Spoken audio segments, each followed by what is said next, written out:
Assalamualaikum warahmatullahi wabarakatuh dan salam UiTM di hatiku.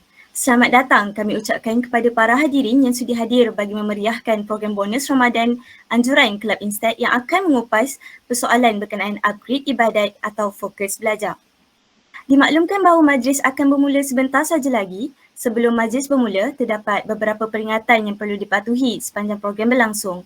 Pertama, diingatkan kepada para peserta supaya tidak membuka mikrofon untuk memastikan tiada gangguan semasa program sedang berlangsung. Kedua, para peserta juga diminta untuk mengisi borang feedback pada link yang akan diedarkan di ruangan komen di penghujung majlis. Ketiga, para peserta diminta untuk membuka kamera anda semasa sesi fotografi yang bakal diadakan di penghujung majlis. Diharap para hadirin dapat mematuhi segala pesanan yang disampaikan ini. Kerjasama daripada para hadirin sepanjang program berlangsung amatlah kami hargai. Garam ada, kicap pun ada, sayang lada, terlupa bagi. Pantun ada, ucapan ada, sayang tiada, berdoa lagi. Bagi memberkati program kita pada petang ini, dijemput Saudara Farid Amir Izzuddin bin Yaakob untuk mengetahui bacaan doa. Dipersilakan. Bismillahirrahmanirrahim. Al-Fatihah. A'udzubillahi minasyaitonirrajim. Bismillahirrahmanirrahim. Alhamdulillahirabbil alamin. Arrahmanirrahim. Maliki yaumiddin. Iyyaka na'budu wa iyyaka nasta'in. Ihdinas siratal mustaqim. Siratal ladzina an'amta 'alaihim ghairil maghdubi 'alaihim waladdallin. A'udzubillahi minasyaitonirrajim. Bismillahirrahmanirrahim. Alhamdulillahirabbil alamin. Wassalatu wassalamu ala asyrafil anbiya'i wal mursalin wa ala alihi wa sahbihi ajma'in. Allahumma innaka khalaqul azim, innaka sami'un alim, innaka ghafurur rahim, innaka rabbul arsyil azim, innaka barul jawadul karim. Ya Allah, Engkaulah yang mempunyai segala kepujian, Engkaulah yang berhak menerima segala kepujian, Engkaulah yang berhak menerima segala kesyukuran, Engkaulah yang memiliki segala pemerintahan. Di tangan Engkau segala kebajikan, kepada Engkaulah kembali segala urusan. Allahumma ya Karim ya Rahim, cucurilah rahmat dan rahimmu ke atas majlis bonus Ramadan yang diadakan pada hari ini. Berkatilah ia dari awal hingga akhirnya. Ya fa'ilni ma yurid. Kami juga memohon perlindungan daripadamu dari segala perkara yang boleh mencacat celakan majlis kami, dan daripada segala perkara yang melalaikan kami dari berbuat taat kepadamu. Kepadamu jugalah kami serah segala urusan kami. Rabbana alaika tawakkalna wa ilaika anabna wa ilaikal masir. Rabbana atina fid dunya hasanah wa fil akhirati hasanah wa qina azabannar. Wa sallallahu ala sayyidina Muhammad wa ala alihi wa sahbihi wasallam walhamdulillahi rabbil alamin. Amin amin ya rabbal alamin. Terima kasih saudara Farid bagi bacaan doa tersebut. Indah berbalam si awan petang berarak di selah pepohon ara. Pemanis kalam selamat datang awal bismillah pembuka bicara. Yang dialukan penceramah kita Dr. Azri bin Bari, yang berbahagia Profesor Teknologis Dr. Haryani Harun selaku Dekan Fakulti Sains Komputer dan Matematik, yang berusaha Encik Muhammad Nazrul Muhammad Amin selaku Timbalan Dekan Hal Ehwal Pelajar, yang berusaha Profesor Madya Dr. Sayang Muhammad Deni selaku Ketua Pusat Pengajian Statistik dan Sains Pemutusan, yang dihormati Dr. Nur Fadilah binti Ahmad Radi selaku Penasihat Kelab Instead Fakulti Sains Komputer dan Matematik, yang berusaha Saudari Nur Nadia Idrina bin Fairuz selaku Pengarah Program Bonus Ramadan pada hari ini, barisan Ahli Jawatankuasa Program Bonus Ramadan, Ketua Pusat Pengajian, para pensyarah serta hadirin yang dikasihi sekalian. Selamat datang kami ucapkan ke program bonus Ramadan anjuran Kelab Instead. Saya Izzati Natasha binti Muhammad Zaki yang merupakan pengacara program pada petang ini. Sebelum kita memulakan majlis ini, dijemput yang berbahagia Profesor Teknologis Dr. Haryani Harun selaku Dekan Fakulti Sains Komputer dan Matematik untuk memberi sepatah dua kata sebagai tanda perasmian program. Dipersilakan. Terima kasih Saudari Izzati ya. Dan juga terima kasih kepada Saudara Amir Farid, Farid Amir ya, atas bacaan doa tadi. Bismillahirrahmanirrahim. Assalamualaikum warahmatullahi taala wabarakatuh. Yang saya hormati Dr. Azri Bahri, penceramah kita, datangnya daripada Akademi Pengajian Islam Contemporary ASIS UiTM. Yang saya hormati yang rajin ya, Timbalan Dekan Hal Ehwal Pelajar yang sentiasa memberi sokongan kepada semua aktiviti pelajar, iaitu Encik Muhammad Nazrul, Muhammad Amin, dan juga kepada Ketua Pusat Pengajian Statistik dan Sains Pemutusan Profesor Madya Dr. Sayang Muhammad Deni, yang merupakan orang yang memang sentiasa mencuba memberikan yang terbaik kepada pelajar-pelajar, pensyarah-pensyarah dan juga kesemua yang amat dikasihi pelajar-pelajar sekalian. Jadi alhamdulillah, bersyukur kita petang ini, petang Jumaat yang penuh barakah ini, kita bersama-sama di sini sempena program yang begitu unik namanya ya, Bonus Ramadan ya. Program Bonus Ramadan yang dianjurkan oleh Kelab Akademik Statistik FSKM ataupun nama pendeknya INSTAD. Jadi apabila pihak INSTAD berjumpa ataupun mengemukakan kertacadangan kepada pihak pengurusan FSKM untuk mengadakan program ini, kami tanpa banyak bersoal lagi mengatakan bahawa kita meluluskan program ini. Kerana apa ya? Kerana Ramadan ini memang kita tahu satu bulan yang dikenali sebagai bulan tarbiyah. Dan kita lihat untuk Ramadan kali ini saya begitu gembira ya, saya dapat melihat pelajar-pelajar berada di kampus dan saya dapat melihat bahawa kalau nak dikatakan bulan tarbiyah, bulan latihan, kita dapat melihat bahawa pelajar kita ini memang terdedah kepada latihan-latihan, menahan lapar dan dahaga, pergi ke kelas dalam keadaan panas. Kalau hari ini panas, kadang-kadang ada yang saya nampak berpeluh-peluh ya. Jadi kat sini amat selari dengan kita kata Ramadan itu satu bulan tarbiyah daripada untuk pelajar ini yang carried out the normal activities, membuat aktiviti-aktiviti biasa, menuntut ilmu, mencari ilmu, tetapi di masa yang sama cuba mengekang kehendak hawa nafsu demi untuk memastikan bahawa kita bukan sahaja patuh pada perintah yang diminta oleh Allah SWT, tetapi di samping itu meningkatkan lagi ketakwaan kita kepada Yang Maha Esa. Jadi di sini persoalannya ya, yang banyak diperkatakan di sini adalah bulan Ramadan ialah bulan di mana kita memperbanyakkan ibadat. Dan sudah tentunya pelajar-pelajar INSTAD dan juga pelajar FSKM, juga kepada semua pelajar-pelajar UiTM tidak mahu ketinggalan dalam merebut peluang-peluang membuat ibadat. Namun timbul di situ satu persoalan ya. Kita hendak membuat ibadat dan selalu ibadat itu dikaitkan dengan perbanyakkan membaca Al-Quran, perbanyakkan solat ya, solat-solat fardu dan juga solat-solat sunat, dan juga membaca Quran, buat banyak solat. Tapi di samping itu sebagai seorang pelajar, dia mempunyai beberapa kekengkangan ya, terpaksa menghadiri kelas. Jadi kalau kelas tu daripada pagi hingga ke petang dah penat, rehat sekejap, dan kemudiannya malam ya, mulalah tarawih dan sedikit, dan tiba-tiba masa itu telah tiada ya, dah habis, dan ada yang tertidur, ada yang terpaksa prepare untuk test. Jadi di sini pelajar merasakan bahawa yang mana satu keutamaannya ya. Justru daripada itu dan saya rasa saya amat berbangga kepada pelajar-pelajar daripada INSTAD dan juga pelajar FSKM, juga pelajar UiTM yang memikirkan persoalan ini ya.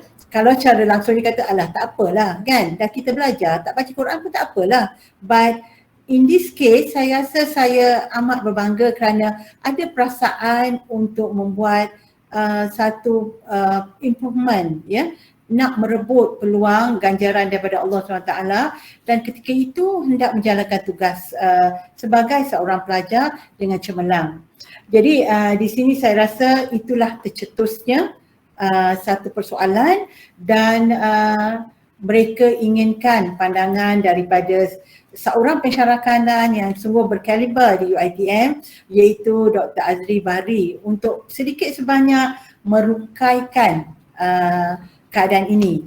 Lebih-lebih lagi, kita akan menghampiri malam 10 Ramadan, ya, dan pelajar-pelajar ini tahu bahawa 10 Ramadan itu terdapatnya satu malam yang begitu istimewa, ya, iaitu malam Lailatul Qadar, dan mereka merasakan kalau kita berjaga sepanjang malam, besoknya tak datang kelas, apa pula terjadi, ya. Jadi dilema-dilema seperti ini saya rasa dirasai oleh pelajar, dan mereka memohon untuk diberikan sedikit panduan dalam mereka boleh mendapat malam Lailatul Qadar, dapat, dan di samping dia dapat juga kejayaan di dalam pengajian, ya. Jadi di sini terima kasih, dan sekali lagi saya amat bangga program-program ini dijalankan, dan semoga kita semua mendapat ganjaran dan keredaannya, dan program ini akan dapat memberikan, mentransformasikan rohani dan jasmani kita menjadi seorang mukmin yang bertakwa. Jadi dengan lafaz Bismillahirrahmanirrahim, saya dengan sukacitanya merasmikan program bonus Ramadan peringkat FSKM. Wabillahi taufiq, wassalamualaikum warahmatullahi wabarakatuh. Terima kasih di atas ucapan perasmi yang diberikan sebentar tadi, Prof. Baiklah, sekarang ini ingin saya berkongsi sedikit mengenai penceramah jemputan pada hari ini, iaitu Dr. Azri bin Bahri, yang juga merupakan seorang pensyarah kanan di Akademi Pengajian Islam Contemporary Universiti Teknologi Mara UiTM Shah Alam.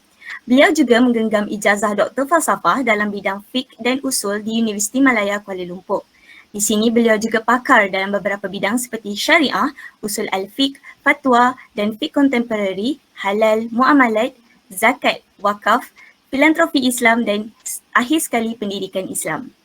Semoga dengan kehadiran beliau dapat memberi semua input dan ilmu yang bermakna kepada kita pada hari ini, insya-Allah. Baiklah, umum sedia maklum tajuk yang kita kupas pada hari ini adalah upgrade ibadat atau fokus belajar. Sebagai pelajar sudah semestinya kedua-dua adalah penting, akan tetapi tentunya wujud persoalan dalam kalangan pelajar iaitu mana yang patut didahulukan dan mana yang patut diutamakan oleh seorang pelajar. Jadi tanpa berlengah lagi, saya serahkan majlis kepada Dr. Azri bin Bahri untuk mengupas berkenaan tajuk kita pada hari ini. Silakan Doktor.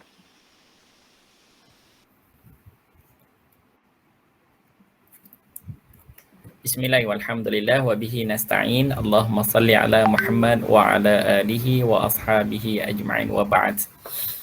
Terima kasih kepada saudari Izzati Natasha selaku pengacara majlis pada petang ini, yang berbahagia Profesor Teknologis Dr. Haryani Harun, Dekan Fakulti Sains Komputer dan Matematik.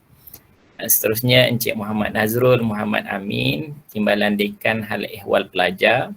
Profesor Madya Dr. Sayang Muhammad Deni, Ketua Pusat Pengajian Statistik dan Sains Pemutusan. Seterusnya Dr. Nur Fadilah binti Ahmad Radhi, Penasihat Kelab Instek, Fakulti Sains Komputer dan Matematik. Barisan kepimpinan fakulti, para pensyarah, seterusnya ahli jawatan kuasa kelab, para pelajar, moga kita bersama dirahmati dan diberkati oleh Allah Subhanahu wa taala. Lafaz basmalah pembuka kata. Salam sejahtera untuk semua. Izinkan saya untuk berbicara bersama saudara-saudari, tuan-puan, teman setia. Saudari pengacara majlis berpantun, saya pun berpantunlah sebentar. Alhamdulillah, pertamanya marilah sama-sama kita memanjatkan rasa syukur kita kepada Allah Subhanahu wa taala di atas segala nikmat kurniaannya. Kita masih lagi diberi peluang dan ruang oleh Allah Subhanahu wa taala untuk berada di atas muka bumi ini, meneruskan peranan dan tugas kita sebagai hamba Allah. Satu perkara lagi, kita bersyukur banyak-banyak kerana Allah Subhanahu wa taala izinkan kita untuk bersama-sama masuk ke dalam bulan Ramadan. Doa Nabi SAW di awal Ramadan biasanya Allahumma ahillahu alaina bil yumni wal iman was salamati wal islam Rabbi wa rabbukallah. Kata Nabi SAW dalam doanya, ya Allah, ahillahu alaina bil yumni bil iman. Maksudnya masukkan kami ke dalam bulan Ramadan dengan keamanan dan juga ketenangan.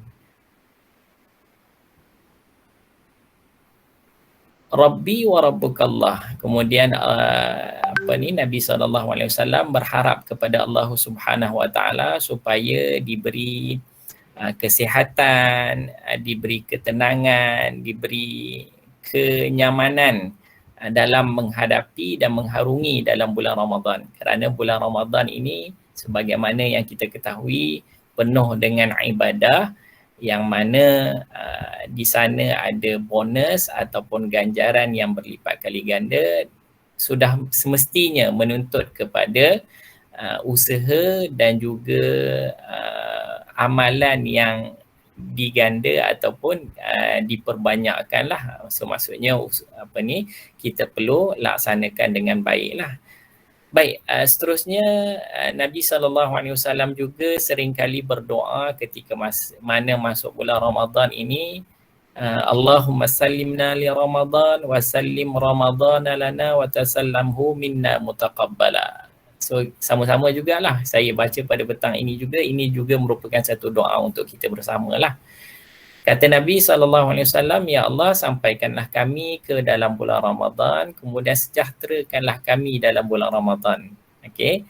Kemudian tenteramkanlah kami di dalam bulan Ramadan. Okey.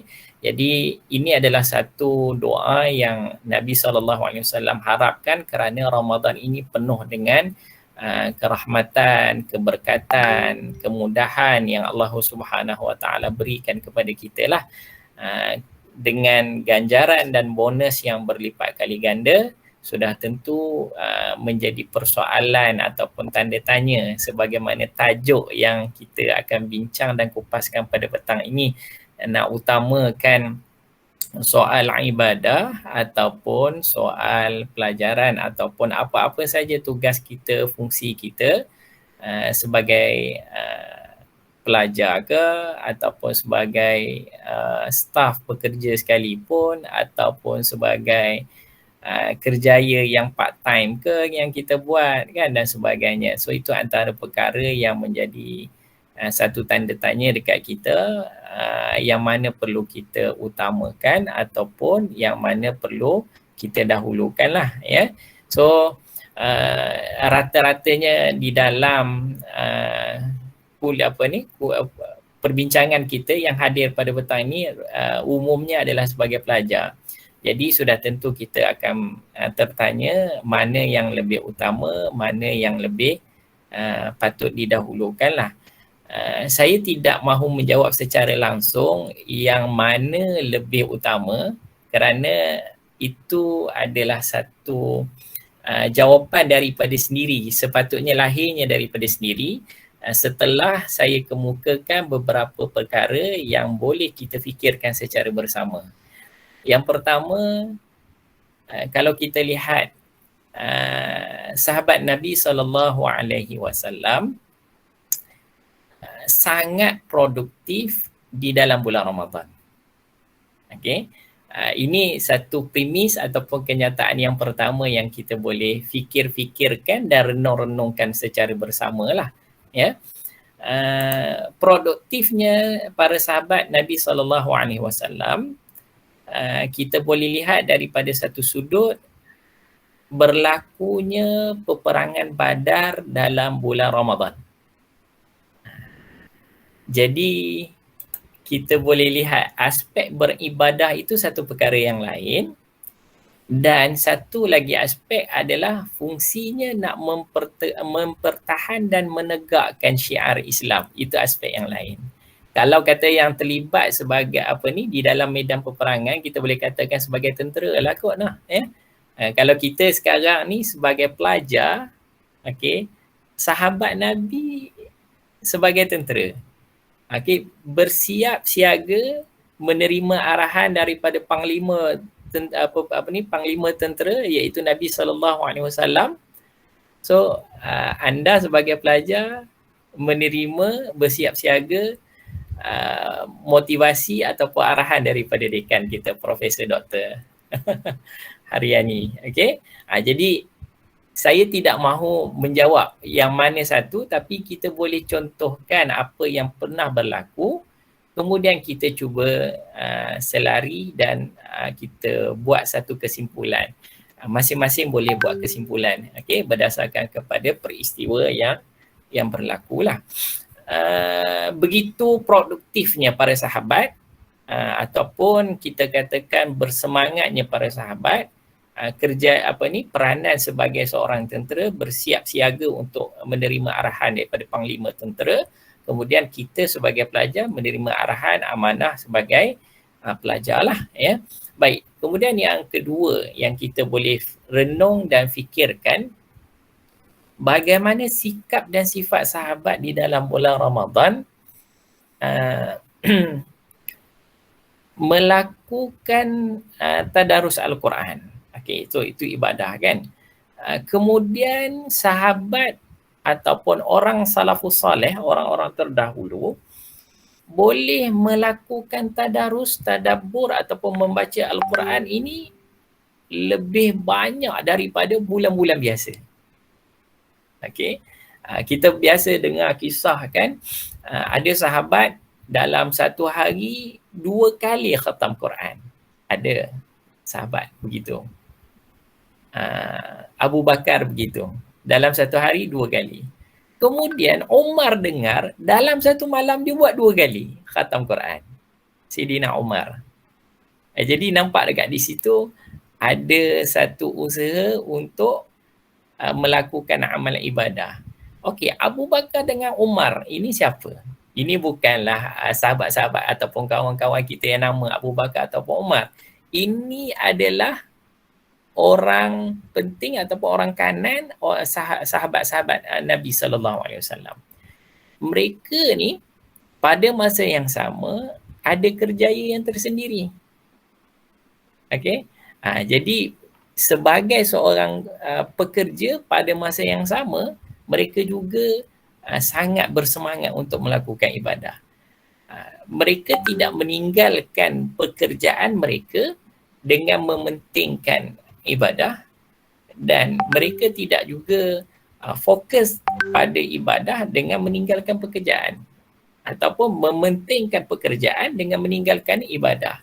Okey, yang itu kita boleh sama-sama renungkan, fikirkan, kita lihat bagaimana sikap dan sifat mereka terhadap bulan Ramadan Al-Mubarak ini.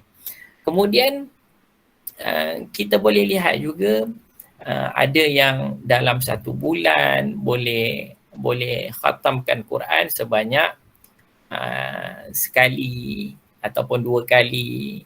Okey, kalau tuan-tuan, puan-puan, saudara-saudari melihat kepada kaedah ataupun teknik yang mereka lakukan, secara mudahlah kalau satu bulan 30 hari ada 30 juzuk, satu hari satu juzuk lah kan.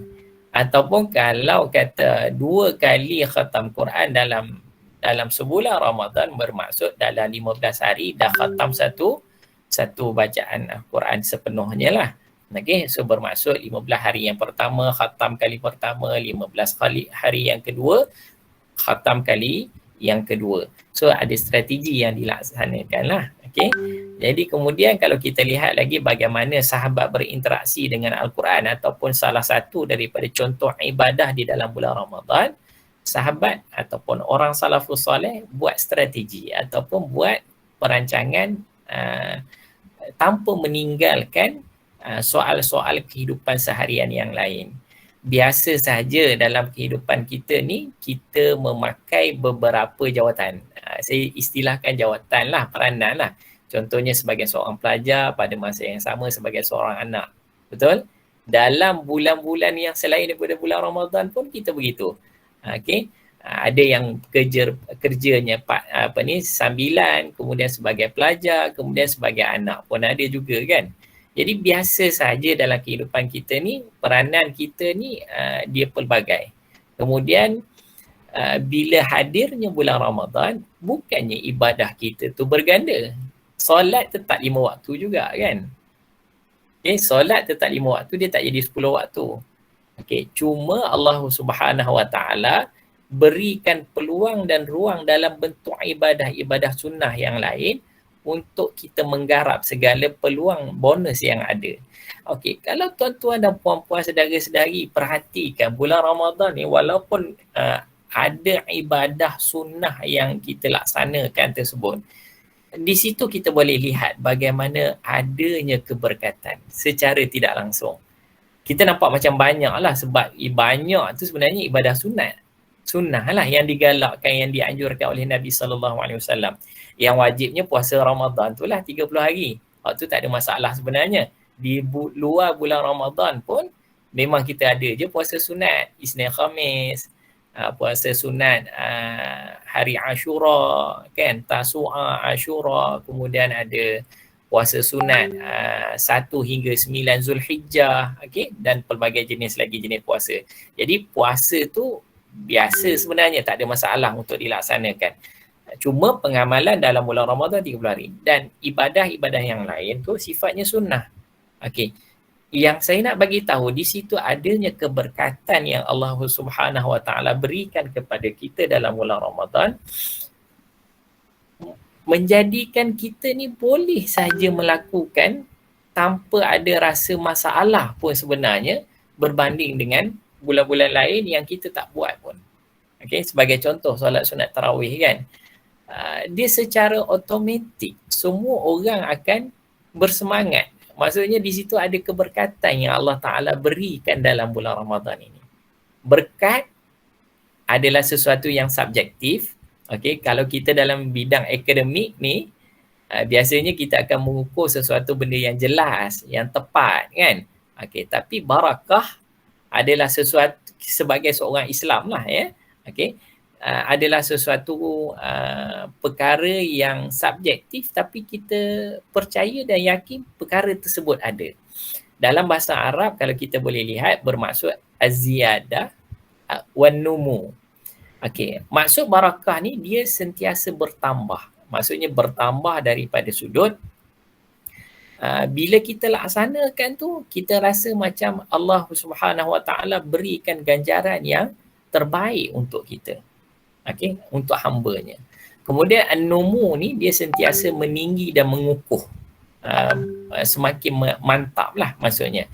Jadi begitu juga dengan ibadah yang kita laksanakan dalam bulan Ramadan, rasa berkatnya atau pembarakahnya dalam bulan Ramadan yang kita laksanakan, kita menjadi hamba Allah yang kita rasa hampir dengan Allah Ta'ala, dan Allah Subhanahu Wa Ta'ala mempermudahkan secara tidak langsung dalam melakukan amal ibadah seharian kita lah. Okey, so itu yang kita boleh lihat daripada aspek berlakunya barakah tersebut.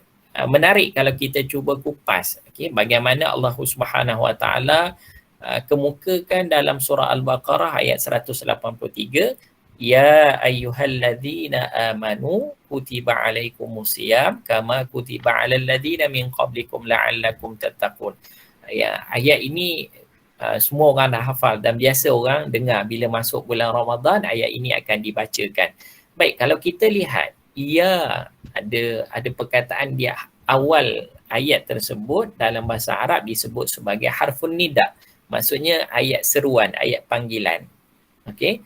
Kalau kita fahami maksud bahasa Arab ini dengan lebih jelas dan lebih terperinci, kita dapat rasakan sebenarnya Allah Subhanahu Wa Taala sedang memanggil sama ada orang yang sudah hampir dengan Allah Ta'ala, ataupun masih lagi pertengahan, ataupun yang masih lagi jauh. Allah Ta'ala bagi ruang dan peluang, panggil semua supaya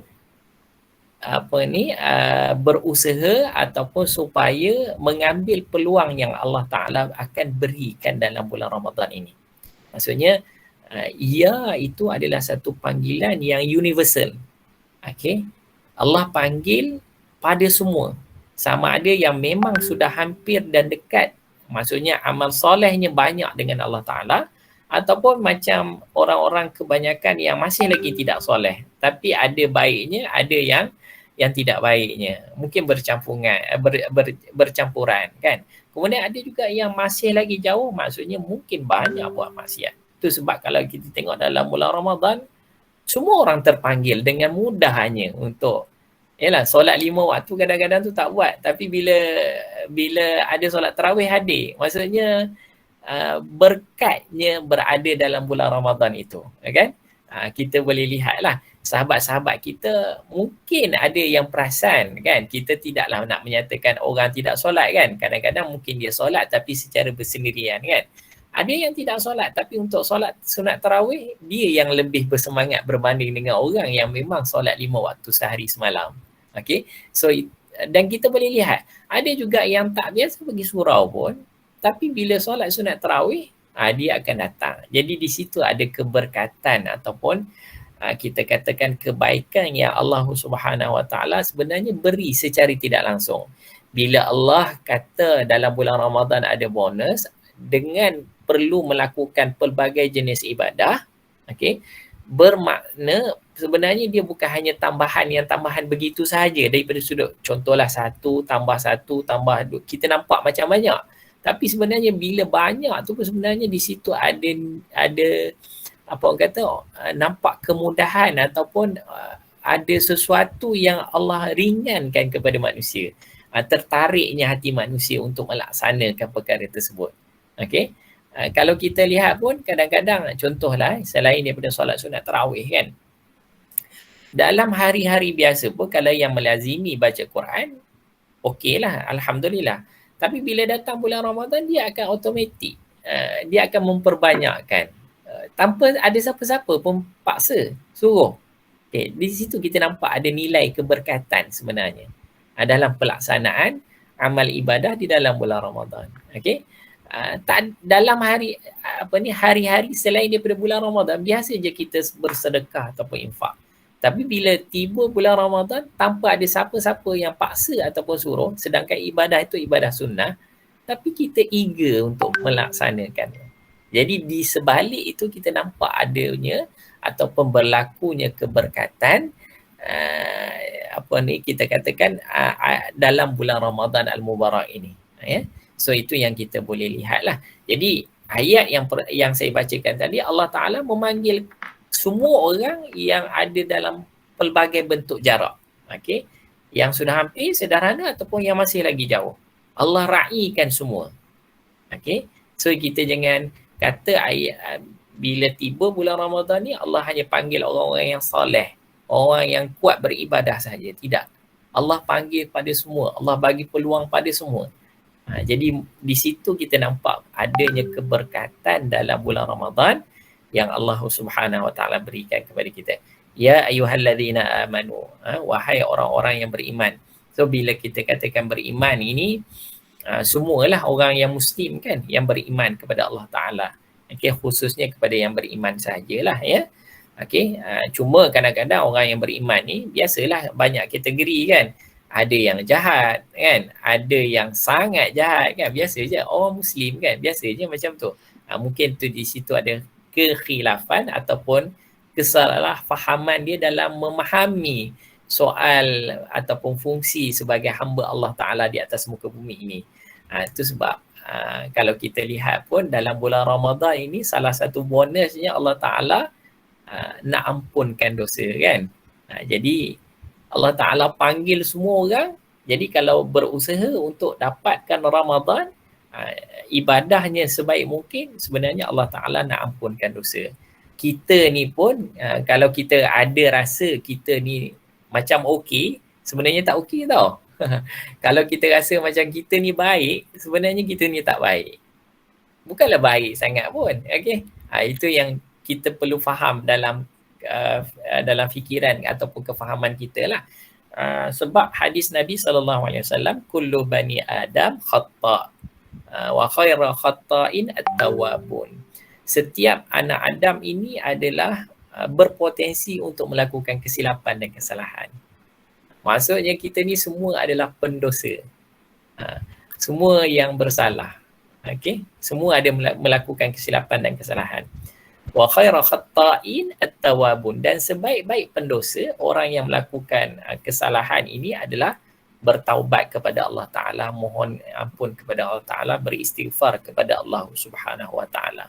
Okey, cuba anda lihat kita solat kan, lepas solat bagi salam kanan dan kiri, apa lafaz pertama selepas itu kita ungkapkan? Istighfar kan, astaghfirullahalazim kan, kita akan baca mengulang-ulang lah perkataan istighfar itu, memohon ampun kepada Allah Ta'ala. Kenapa kita perlu istighfar sedangkan kita baru lepas solat? Solat kan tu perbuatan yang baik kan. Biasalah kalau kita buat kesilapan, kesalahan, kita beristighfar tu okey lah lagi, okey lah, betul lah tu. Tapi apa kaitan pula? Solat tu kan adalah amalan yang baik, tapi selepas kita solat bagi salam kanan dan kiri, kita kena beristighfar. Kalau kita fikirkan balik, para ulama jelaskan kepada kita kenapa Nabi SAW anjurkan selepas kita bagi salam kanan dan kiri beristighfar, kerana dalam solat itu sendiri kita melakukan kesilapan dan kesalahan. Okay? Bukan boleh jadi daripada sudut pergerakan, tapi yang paling pentingnya adalah fikiran kita tu melayang-layang. Berapa minit, berapa saat yang kita fokus benar-benar mengingati Allah Ta'ala, ataupun kita menundukkan hati kita sedang beribadah kepada Allah Ta'ala. Okay? Nak faham bacaan tu satu hal lagi lah, sebab kita orang Melayu kan. Okay? Yang dok mengaji bahasa Arab pun kadang-kadang pun bukan semua boleh faham kan. Apatah lagi yang tak ngaji bahasa Arab ni kan. Orang Arab yang ngaji bahasa Arab pun dia pun melayang-layang juga fikiran dia. Okay? So tu nak menandakan sebenarnya itu kesalahan, itu kesilapan yang kita manusia ada lakukan, laksanakan secara tidak sengaja. Sepatutnya kita bila sembahyang tu fokuslah betul-betul mengingati Allah Ta'ala, berdoa dan memintalah sesuatu yang kita hajati ketika mana kita solat. Fokus betul. Sebagaimanalah kita fokus kalau tuan-tuan dan puan-puan dipanggil oleh dekan. Ni mesti ada sesuatu yang kita akan lebih serius kan. Ataupun kalau kita sebagai seorang pekerja, kita dipanggil oleh atasan kita, bos kita, so kita akan lebih serius menghadapnya. Tuan-tuan nak panggil saya pun bila untuk ni pun saya akan lebih serius. Kalau tidak, saya tak adalah nak buat preparation, kena juga buat preparation kan, persediaan untuk menyampaikan sesuatu. Okay, jadi dekat situ kita kita digambarkan yang kita ni memang ada melakukan kesalahan, dan Allah Ta'ala datangkan bulan Ramadan ini adalah untuk mengampunkan dosa kita. Kalau kita boleh lihat di dalam hadis Nabi SAW, man sama Ramadana imanan wa ihtisaba ghufira lahu ma taqaddama min dhanbi. Sesiapa yang berpuasa di dalam bulan Ramadan, ghufira lahu ma taqaddama min dhanbi, dia akan diampunkan segala dosanya. Puasa itu di siang hari kan, ibadah di siang hari, tak ada puasa di malam hari, betul? Setuju dengan saya kan? Okey, ada juga hadis yang lain dia cuma tukar perkataan sama kepada qama. Man qama ramadana imanan wa ihtisaba ghufira lahu ma taqaddama min dhanbi. Hadis yang sama, cuma dia tukar perkataan, satu sama, satu qama. Okey. Qama itu maksudnya sesiapa yang melakukan ibadah di malam hari. Terutamanya solat lah. Contoh qama itu adalah mendirikan solat sunat tarawih, ataupun solat sunat tahajud, ataupun solat sunat witir, ataupun apa-apa saja ibadah di malam hari yang lain, baca Quran ke, tadarus, tilawah dan sebagainya. So akan diampunkan dosanya. So bermakna para ulama melihat hadis ini, di siang hari Allah Subhanahu Wa Taala open se-open-opennya kan, buka seluas-luasnya untuk ampunkan dosa kita. So di malam hari pun perkara yang sama, Allah beri ruang dan peluang kepada kita untuk mengampunkan dosa kita sebagai hamba Allah Subhanahu Wa Taala. Jadi nak bagi tahu kepada kita, dalam bulan Ramadan ini memang Allah Subhanahu Wa Taala diperuntukkan, permudahkan kepada kita untuk menyucikan segala dosa dan kesalahan yang kita laksanakan. Baik, lanjut kita bincang, ya ayyuhallazina amanu kutiba alaikumusiyam. Okey, difardukan ke atas kalian untuk berpuasa sebulan Ramadan. Asyam di situ ialah kita terjemah secara mudah puasa lah. Tapi sebenarnya ianya mempunyai maksud yang lebih luas, iaitu menahan diri daripada melakukan sesuatu. So sesuatu itu luas lah. Satu, makan minum lah. Dan yang kedua adalah daripada sudut perbuatan rafath ataupun perbuatan yang keji ataupun yang mendatangkan dosa. Daripada sudut lidahnya bercakap perkara yang sia-sia, maki hamun ataupun yang tidak berfaedah. Okey, daripada sudut hatinya untuk melatih kesabaran untuk tidak marah dan sebagainya. Okey, so asyam itu dia ada maksud yang lebih luas. Kalau kita boleh faham dalam konteks fiqh yang kita belajar, asyam itu menahan lapar dan dahaga lah kan, daripada sesuatu masuk ke dalam rongga, daripada terbit matahari sehinggalah terbenam matahari. Itu kefahaman secara fiqh, betul, tak ada masalah. Tapi ianya lebih luas. Okey, asyam itu bermaksud menahan diri daripada perbuatan-perbuatan yang boleh menjejaskan ataupun boleh mendatangkan dosa ataupun mendatangkan ketidaksempurnaan puasa kita lah, ya. Itu asyam. Kutiba alaikumusiyam la'allakum tattaqun. Okey, so kalau kita lihat la'alla itu adalah harfut taraji dalam bahasa Arab, bermaksud pengharapan. Pengharapan ini boleh jadi dapat, boleh jadi tak dapat. Okey. Imam An-Nawawi rahimahullahu ta'ala menjelaskan la'alla itu adalah satu pengharapan yang perlu disandingkan dengan usaha yang bersungguh-sungguh. Dia tak bolehlah macam ialah kita harap dapat A kan dalam subjek ataupun apa-apa saja khusus yang kita ambil kan daripada para pensyarah kita kan. Dia tak jadi kalau kita macam harap macam tu saja kan. Dia perlu disandingkan dengan usaha yang bersungguh-sungguh. Dengan daya yang sebaik-baiknya lah, ya. So la'alla itu pengharapan, dia bukan pengharapan yang biasa-biasa. Untung sabut timbul, dia tak ada macam tu, dia tak ada macam lucky draw ke bertuah beruntung macam tu saja.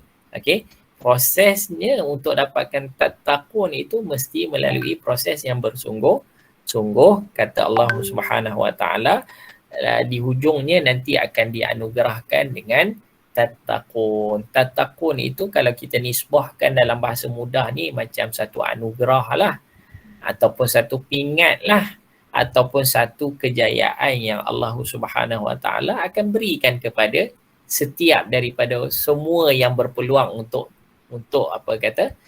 mendapatkan taqwa ini. Okey, so di hujung tu Allah Subhanahu Wa Taala motivasikan kepada kita untuk dapatkan taqwa ni. Okey, cuma bulan Ramadan ini adalah satu proses lah. Okey, Syekh Dr. Yusuf Al-Qaradawi menyatakan, ini seorang tokoh ulama Canterbury lah, ya, menyatakan Ramadan ini adalah sebuah madrasah ataupun institusi yang untuk melatih diri setiap orang lah, melatih diri kita. Okey, melatihnya bukan hanya sekadar menahan lapar dan dahaga, tapi melatih daripada melakukan perbuatan-perbuatan yang tidak baik, bercakap kotor, keji dan sebagainya. Kemudian pada masa yang sama digantikan dengan amal ibadah, maksudnya supaya kita terbiasa. So Ramadan ini juga dianggap sebagai satu institusi yang nantinya akan dapat segulung ijazah namanya tattaqun. Taqwa itulah, ya. So taqwa itu adalah satu anugerah yang Allah Ta'ala berikan kepada semua, peluang tu kepada semua. Okay, dia adalah satu anugerah yang bersifat universal. Semua orang boleh dapat. Dia tak kisahlah kaya ke miskin. Tak ada. Kalau kita ni nak belajar ijazah mesti melalui SPM kan. Tapi nak dapatkan takwa ni di sisi Allah Ta'ala dipandang baik, dipandang mulia oleh Allah Ta'ala ni, dia tidak ada prasyarat dia. Ya? Semua orang berpeluang. Sama ada orang dewasa, orang tua ataupun orang muda. Semua orang boleh capai takwa tu. Sama ada kanak-kanak sekalipun. Okey. Tu sebab kita lihat pun kanak-kanak pun boleh je bila masuk bulan Ramadan. Kalau bulan selain-lain kan, kita nak nampak kan adanya keberkatan dalam bulan Ramadan lagi. Dalam bulan lain jarang budak nak puasa kan. Tapi bulan Ramadan tu bukan disebab, yelah faktor wajib tu satulah. Motivasi dia untuk berpuasa tu boleh je dia berpuasa. Okey.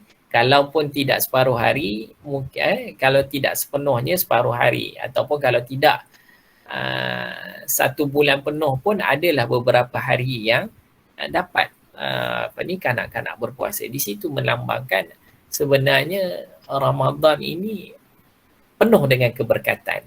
Yang kita fikirkan secara logik akalnya macam tak boleh. Sebenarnya boleh. So nampak macam constraint lah. Kita ni pelajar dengan tuntutan tugas, assignment tu banyak kan. Nampak macam boleh ke tak boleh. Tapi sebenarnya boleh. Okay. Sebab Allah Ta'ala bila bagi bulan Ramadan dengan peluang dan ruang yang banyak tu untuk dapatkan Lailatul Qadarnya, untuk dapatkan pahala yang bergandanya kan. Berpuasa macam penat dan letih di siang harinya. Allah Ta'ala, yelah daripada sudut tu kita nampaklah macam ada keletihan di sebalik itu. Tapi pada masa yang sama ada keberkatan yang saya sukar untuk gambarkan dan saya yakin semua orang dapat rasainya. Ada keberkatan. Maksudnya sesuatu yang subjektif untuk ditegakkan tapi kita dapat rasakan. Melalui beberapa contoh yang kita boleh lihatlah tadi kan. Ya memang soal berkat ni dia memang sukar untuk kita nak sebut secara, sebab kadang-kadang soal berkat ni dia berbeza antara setiap orang dengan setiap orang apa yang dia akan dapat. Contohnya keberkatan dalam belajar kan. Tidak semestinya keberkatan dalam belajar tu bila belajar hormat guru, hormat pensyarah, hormat tenaga pengajar, dia akan dapat A. Mungkin tak dapat A. Tapi dia akan dapat perkara lain, doa daripada gurunya ataupun keberkatan daripada menghormati gurunya, dia akan dipermudahkan untuk dapat kerja. Dia daripada setiap orang tu dia berbeza-beza keberkatan itu. Okey. Sukar untuk diungkapkan secara spesifik tetapi dapat kita rasakan dan dapat kita maklumi tentang perkara tersebut. Okey. Itulah kita katakan adanya keberkatan yang kita boleh lihat di dalam bulan Ramadan ini dan semua orang secara kita katakan secara umumnya termotivasi untuk melakukan amal ibadah tersebut kerana ada elemen keberkatan di dalam bulan tersebut. Baik, saudara-saudari, bila kita sebut sebagai kata bonus lah ya, bonus yang berlaku di dalam bulan Ramadan ini ada pelbagai lah ya. Sebagai contoh, sebenarnya sesuatu bonus ni dia akan menyebabkan seseorang itu termotivasi tanpa ada rasa penat pun sebenarnya.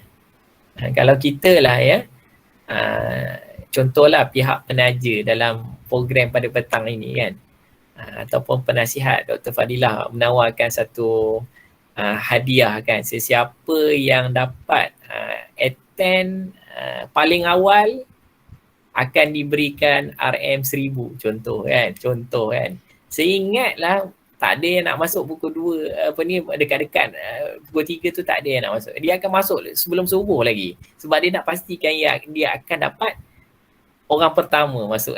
Kalau wujudlah link tu macam tu, kalau wujudlah ganjaran tu macam tu, so dia akan termotivasi. Jadi dia tak ada pun rasa macam alamak aku ada kuliah dah pagi tadi kan, pukul 8 dan sebagainya. Logik akalnya macam tu lah. Cuma ganjaran yang Allah Ta'ala bakal berikan kepada kita ni kita tak nampak kan, tapi kita yakin yang Allah Ta'ala akan berikan pada kita satu hari nanti, di hari akhirat kelak. Jadi itu contoh sajalah ya.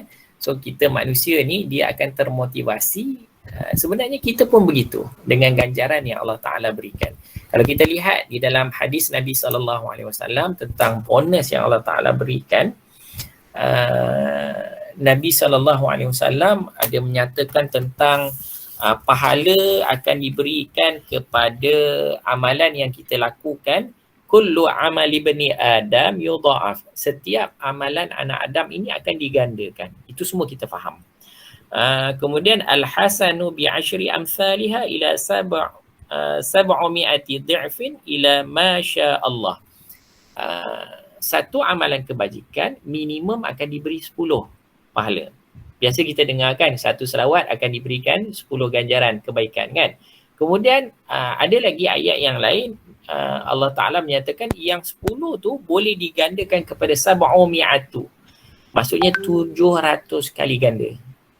Maksudnya akan ada lagi gandaannya lah ya. Kalau tuan-tuan dan puan-puan saudara-saudari buka Al-Quran, ada ayat tentang satu tangkai diberi cambahannya 7 benih lagi, 7 tangkai, daripada satu benih kepada 7 tangkai. Kemudian 7 tangkai itu pula akan menghasilkan 100 setiap tangkainya. So dia akan jadi 700 lah kan. So 700 tu dia banyak lah. Maksudnya infinity sebenarnya. Para ulama' di dalam mentafsirkan ayat Al-Quran Al-Karim, 700 tu tak sama macam 700 mengikut kefahaman kita. Tapi itu merujuk kepada satu jumlah yang sangat banyak. Okey, yang sangat banyak Allah Ta'ala berikan. Kemudian dalam bab puasa ni pula Allah katakan illa saum, kecuali puasa. Maksudnya puasa ni Allah tak bagi dalam bentuk 1, 10 ataupun gandaan 100 hingga 700 tu. Sab'umi'atu tu Allah tak bagi 1, 10 atau 700. Tapi Allah akan bagi fa innahu li wa ana ajzi bi. Puasa ni adalah untuk aku kan. Hamba ku ni berpuasa untukku wa ana ajzi bi, dan aku yang akan ganjarkan pahala kepada dia. Maksudnya puasa yang kita buat setiap hari dalam bulan Ramadan ni, jumlah pahala tu Allah yang nak tentukan. Ikut sukatilah. Ikut sukati Allah Ta'ala nak berikan. Contohnya boleh jadi nak bagi lebih daripada 700 ataupun boleh jadi kurang daripada 700. Sebab Allah pemilik kepada ibadah tersebut dan Allah Ta'ala nak bagi berapa pun boleh. Maksudnya tidak ada limit, tidak ada batasan. Kalau katalah 700 mengikut tafsiran para ulama tadi adalah satu jumlah yang lebih besar, tapi puasa ni lebih besar daripada itu yang Allah Ta'ala akan berikan kepada hamba-Nya. Para ulama berfikir, kenapa Allah yang bagi pahala tu tanpa ada satu nilaian yang tertentu? Sebab yada'u syahwatuhu wa akaluhu wa syurbahu min ajli. Kerana hamba ku telah berpuasa tu mengekang nafsunya, makannya, minumnya kerana aku. Jadi suka hati dia lah. Maksud kita macam tu lah ya. Contohlah pensyarah, suka hatilah nak bagi markah berapa. Boleh je lah kalau ikut markah tu dia ikutlah yang sepatutnya. Tapi pensyarah boleh je nak bagi markah yang ekstra berdasarkan kepada penilaian yang kita rasa wajar untuk bagi lebih. Macam tu lah. Tapi Allah Ta'ala lebih lagi daripada itu. Tapi bukanlah bermaksud pensyarah buat sesuatu yang salah. Tapi dia ada lagi ruang dan kita katakan manusia boleh laksanakan perkara tersebut untuk laksanakan. Baik. Begitulah soal puasa ni, Allah yang akan ganjarkan dan tidak ada batasan lah ataupun had pahala tersebut. Allah Ta'ala akan berikan sebanyak-banyaknya kepada hambanya berdasarkan kepada kualiti puasa lah ya. So kualiti puasa tu tetap kena ada lah. La'alla tu kan tadi kita dah kata, kita dah bincangkan adalah satu proses pengharapan untuk dapat yang terbaik daripada Allah Ta'ala. Kita juga perlu sandingkan dengan yang terbaik untuk dipersembahkan kepada Allah Subhanahu Wa Ta'ala. Okay. Kemudian dalam konteks selain daripada puasa, kita lihat sedekah. Nabi SAW memotivasikan kepada kita lagi pahala yang akan kita dapat. Man fattara sa'iman kana lahu mithlu ajri ghaira annahu la yanqusu min ajri as-sa'imi syai'an. Kata Nabi SAW, sesiapa yang memberi makan kepada orang yang berpuasa itu berbuka, okey, kan kita sedekahkan makanan untuk orang berbuka puasa tu kan, ghaya mithlu ajri, dia akan dapat pahala orang berpuasa tersebut. Dia dah lah berpuasa, orang lain berpuasa, dia dapat pahala dia sendiri, kemudian pahala orang yang dia bagi makan tu pun dia akan dapat. Ghaira annahu la yanqus, tanpa mengurangkan pun sedikit pun pahala orang yang berpuasa tersebut yang dia bagi makan tu.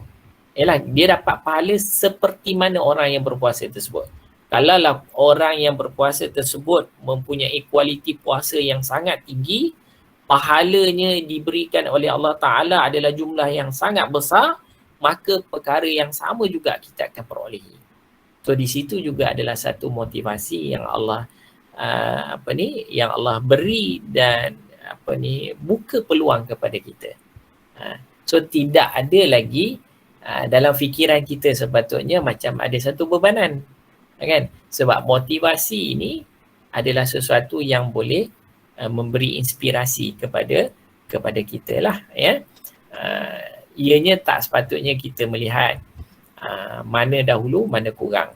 Dan Allah Subhanahu Wa Ta'ala daripada satu aspek pun melihat kepada kemampuan kita. Janganlah kita paksa diri kita melebihi ataupun luar daripada kemampuan kita dalam nak melaksanakan ibadah. Sebab Allah Subhanahu Wa Ta'ala Maha mengetahui setiap kemampuan manusia ataupun kita semualah. Cuma Allah Ta'ala berikan motivasi. Kalau nak lebih, usahalah lebih. Tetapi Allah Ta'ala tidaklah menuntut kepada semuanya mesti. Ialah amalan kita ni masuk syurga pun Allah Ta'ala bukan nilai berdasarkan kepada jumlah, kita panggil apa ya, parameter yang tertentu. Contohlah ya, parameter yang tertinggi adalah 10. Jadi saya kena dapat 10 baru dapat masuk syurga, Izzati pun kena dapat 10 baru masuk syurga. Tidak. Ada orang tak mampu capai ke tahap 10. Tapi mungkin tahap 5 tu itu adalah sesuai dengan kemampuan dan kelayakan dia pun boleh dapat masuk syurga Allah Ta'ala. So dia berbeza. Okay?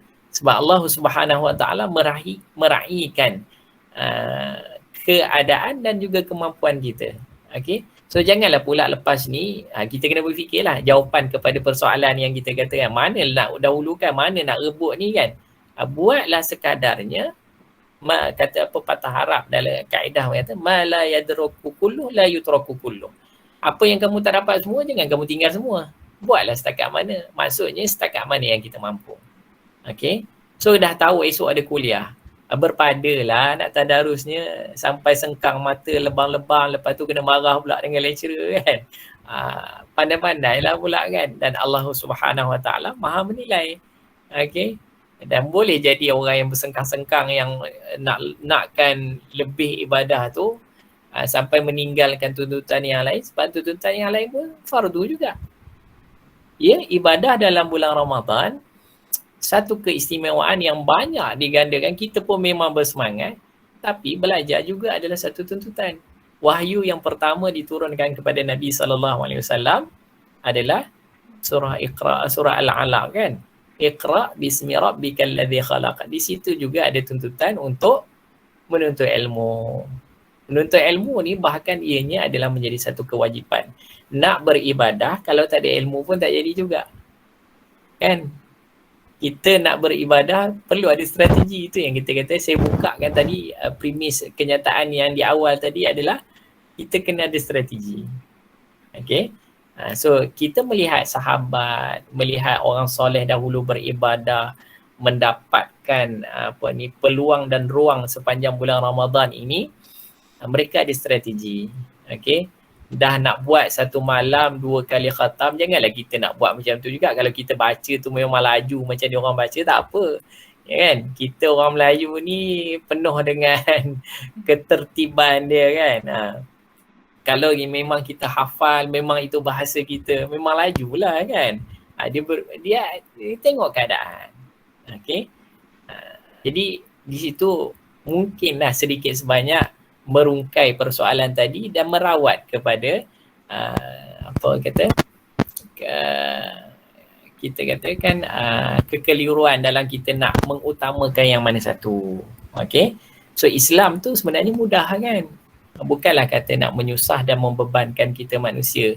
Buatlah sekadar dan yang termampu. Dan Allah selebihnya kita serah kepada Allah Ta'ala dan Allah yang akan akan nilai. Okay? Dan kita pun buat ni pun ibadah ni adalah berdasarkan kepada keikhlasan kita. Okay? Kalau kita buat dalam keadaan menyalahi yang sebenarnya sebenarnya salah lah kan, kita boleh fikirkan macam tu. Okay, so sekarang ni mungkin tuan-tuan dan puan-puan saudara-saudari boleh faham bagaimana nak menanggapi persoalan yang mana lebih utama kan, yang mana lebih utama. Okay, ataupun adakah yang utama itu akan menyebabkan yang seterusnya adalah terkemudian? Tidak juga kan. Jadi pada masa yang sama, bukan saya kata kempen untuk tidak fokus pada ibadah dalam bulan Ramadan sehingga fokus pada belajar, tidak juga kan. Jadi semuanya kena fikir berdasarkan kepada kemampuan. Setiap orang itu berbeza-beza. Kalau ianya mampu, silakan, tafadhal.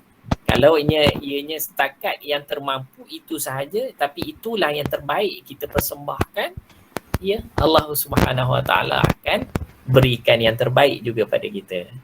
Kan soal ikhlas itu pernah kita belajar adalah soal kepada kualiti, bukan soal kepada kuantiti. Soal ikhlas itu adalah soal berlakunya ihsan dalam melakukan ibadah. Maksudnya kita melakukan ibadah dalam keadaan yang terbaik ataupun yang paling sempurna menurut kepada kemampuan setiap orang yang berbeza-beza tersebut. Mungkin Dr. Sayang lebih banyak ibadahnya dan itulah kualiti dan kuantiti yang patut ada berbanding dengan saya. Contoh kan. Mungkin saya ni setakat puasa baca Quran satu hari satu muka, bukan satu juzuk. Dr. Sayang mungkin satu hari satu juzuk. Okey. Mungkin berbeza lah, mungkin berbeza. Tetapi kita cuba capai ataupun cuba dapatkan bonus yang Allah Ta'ala berikan kepada kita melalui strategi ataupun perancangan yang kita laksanakan dalam kehidupan seharian kita lah, ya. So maksudnya kalau kita nak baca Quran satu hari satu juzuk, kita akan dapat 30 hari 30 juzuk lah, selesai.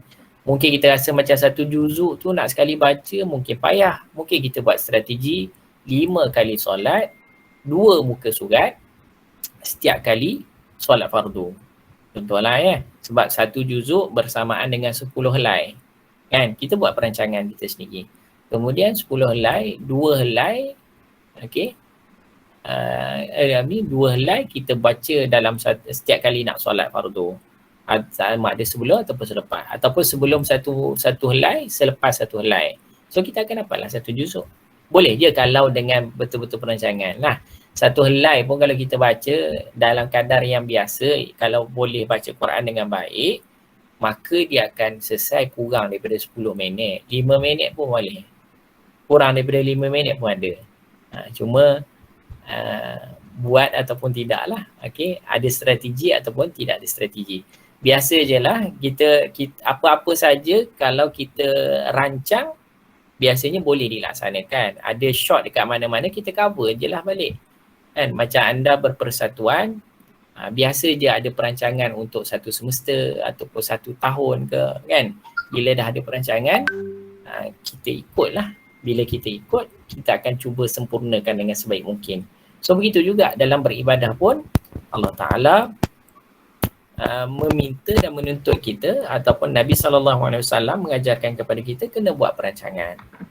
Memang semangat kita tinggi, tapi kalau kita nak dapatkan yang terbaik itu menyebabkan kita tinggal yang lain, so itu akan jadikan bermasalah lah dalam kehidupan seharian kita.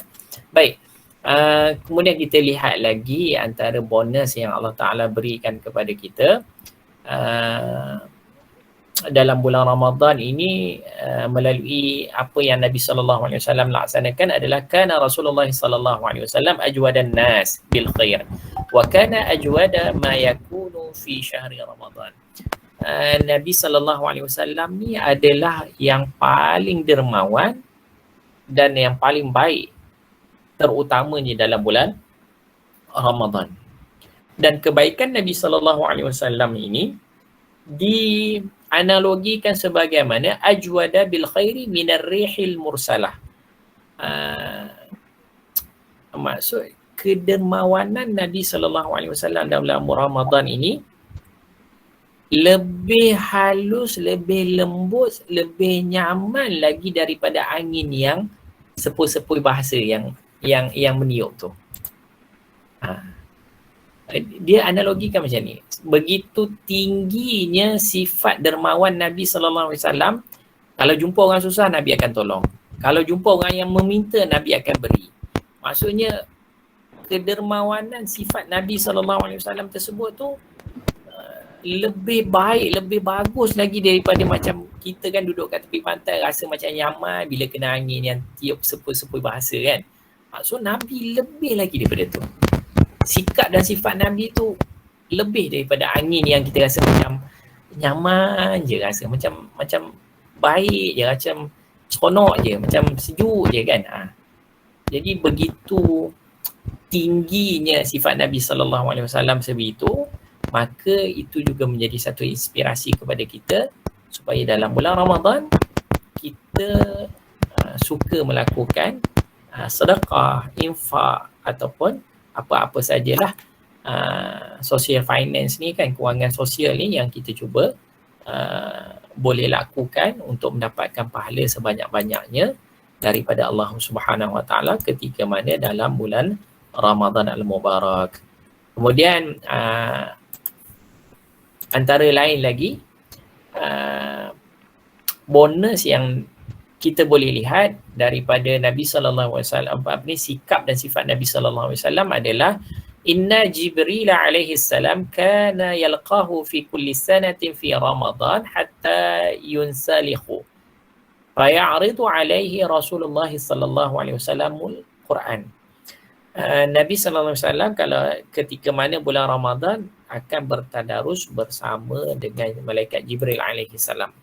Nabi baca, kemudian malaikat Jibril akan semak bacaan Nabi SAW. Di sini juga Nabi SAW mengajarkan kepada kita proses itu adalah proses yang normal. Nabi yang juga merupakan orang yang sangat baik, yang sangat tinggi amalan juga melaksanakan perbuatan tadarus, apatah lagi kita yang jauh lebih berbeza. Yang jauh sangat pahalanya tu terbelakang kan, berbanding dengan Nabi SAW.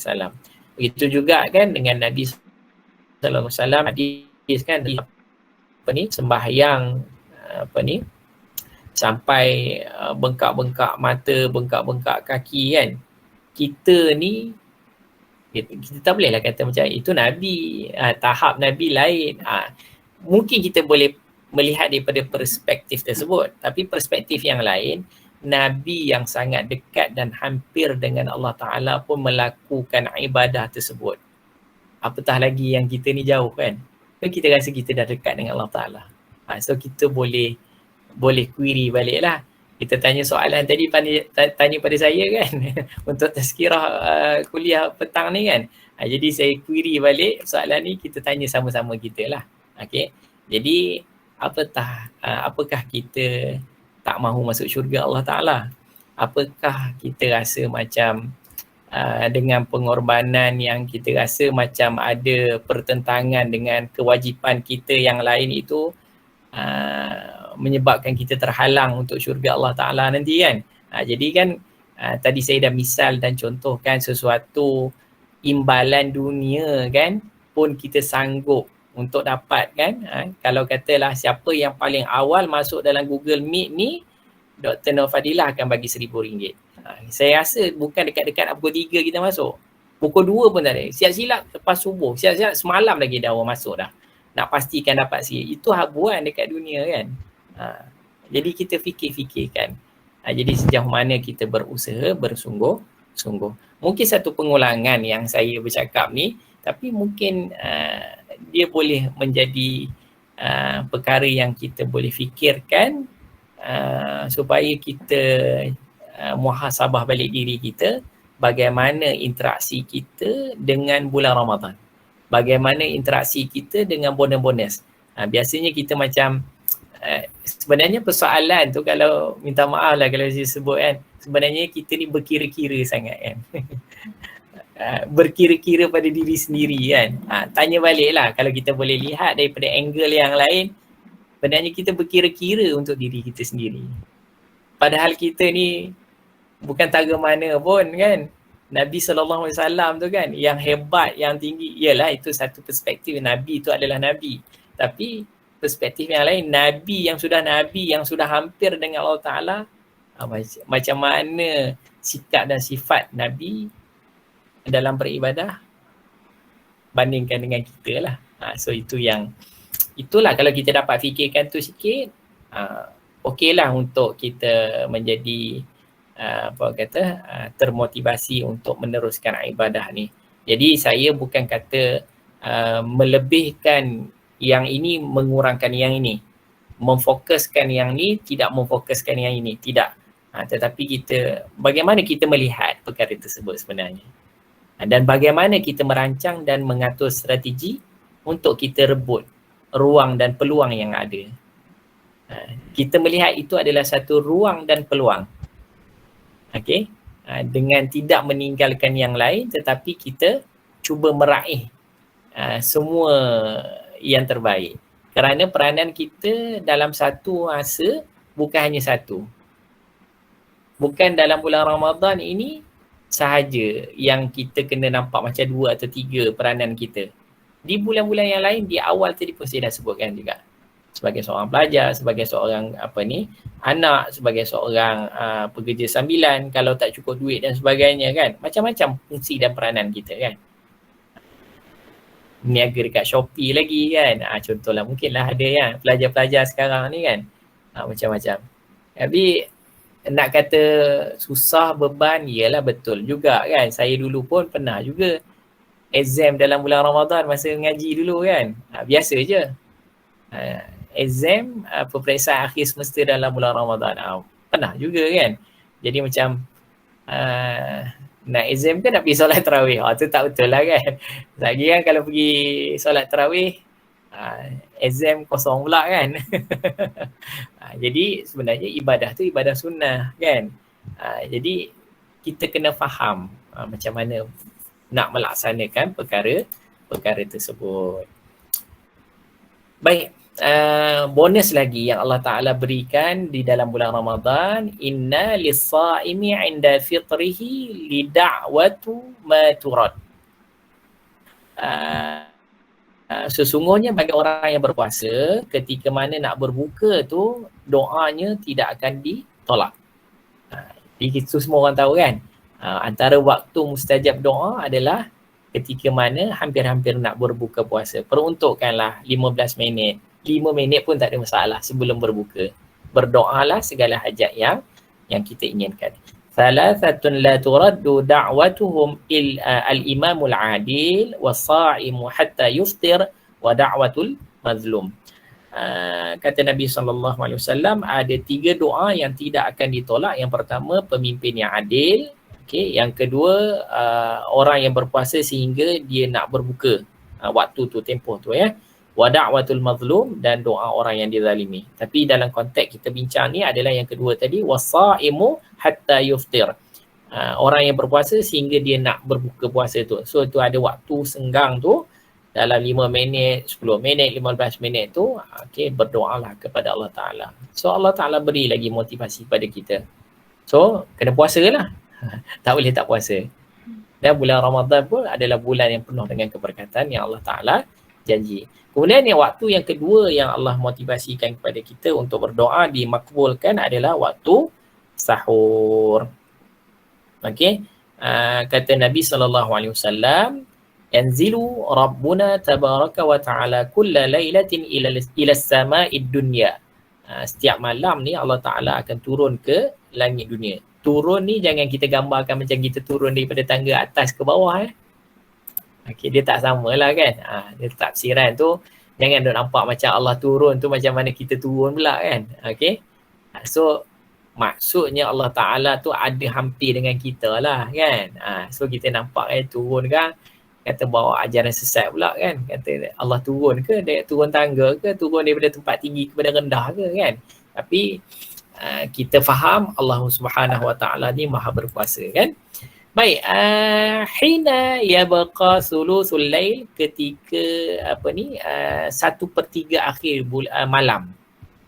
Yaqulu man yad'uni fastajib lahu, man yas'aluni fa'utihu, man yastaghfiruni fa'aghfir lahu.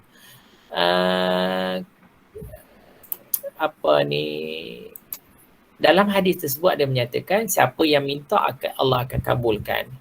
Siapa yang berhajat Allah akan tunaikan hajatnya. Sesiapa yang mohon keampunan Allah akan ampunkan dosanya. So maksudnya 1/3 malam tu waktu-waktu sahur tu lah. Waktu-waktu nak sahur tu.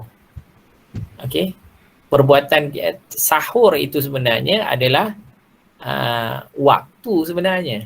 Kita sebut makan sahur kan. Makan sahur kan. Sahur. Sok kan. Orang utara panggil sok.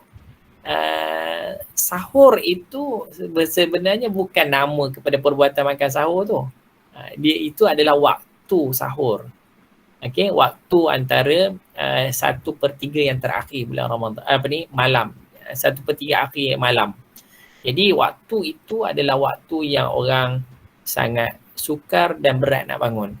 Tapi Allah Ta'ala akan berikan kelebihan kepada orang yang mampu bangun. Bangun sahur tu pun Allah Nabi SAW janjikan barakat, berkah dekat situ. Bangun sahur pun dah berkah. Walaupun dengan seteguk air ataupun sebiji kurma pun ada barakah. Jadi makan lah. Tapi jangan kita keliru pula makan pukul 12, pukul 1 tu nak dianggap sahur. Tak. Itu makan malam namanya. Di tengah malam kan. Yang sahur tu yang ada keberkatan itu yang sebenarnya yang di hujung-hujung dekat nak masuk waktu tu. Itu waktu sahur. Dan ambil kesempatan pada waktu itu untuk kita berdoa. Di situ juga adalah bonus kan. Bonus lah Allah Ta'ala berikan kepada kita. Waktu sahur ini sebenarnya open. Bukan hanya sekadar dalam bulan Ramadan, tetapi di luar daripada Ramadan pun Allah Subhanahu Wa Ta'ala galakkan untuk kita bangun awal, kemudian solat sunat tahajud. Okay? Yang Allah Ta'ala akan berikan beberapa ganjaran kepada manusia. Akan dinaikkan darjatnya. Okay?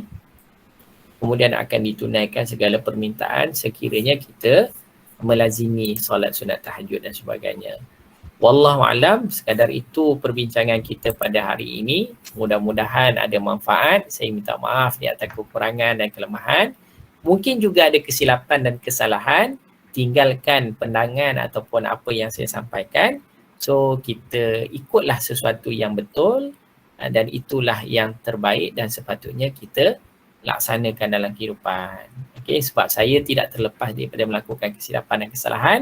Saya akui, saya mohon istighfar kepada Allah Ta'ala. Mudah-mudahan ada pengampunan daripada Allah Ta'ala di atas kesilapan dan kesalahan yang saya mungkin saja tak sengaja ataupun sengaja lakukan. Okey, saya serahkan kembali kepada saudari pengurusi majlis untuk kita ada soal jawab dan sebagainya. Silakan. Terima kasih doktor, perkongsian yang sangat menarik. Seperti yang doktor sebut, Islam itu mudah. Bukan sekadar, buatlah sekadar yang termampu dengan ikhlas dan kita sebagai pelajar cubalah atau usahalah yang terbaik. Dan selebihnya kita serahkan kepada Allah. Ada juga diselitkan sebentar tadi strategi-strategi yang doktor share yang boleh kita cuba insyaAllah. Terima kasih sekali doktor di atas perkongsian yang dan kupasan tersebut. Baiklah doktor, kita sudah tiba di sesi soal jawab. Jadi sekiranya ada para peserta yang ingin membuka mic bertanyakan soalan kepada doktor, boleh tekan butang raise hand dan buka mic anda, atau para peserta juga boleh sertakan soalan anda di ruangan komen.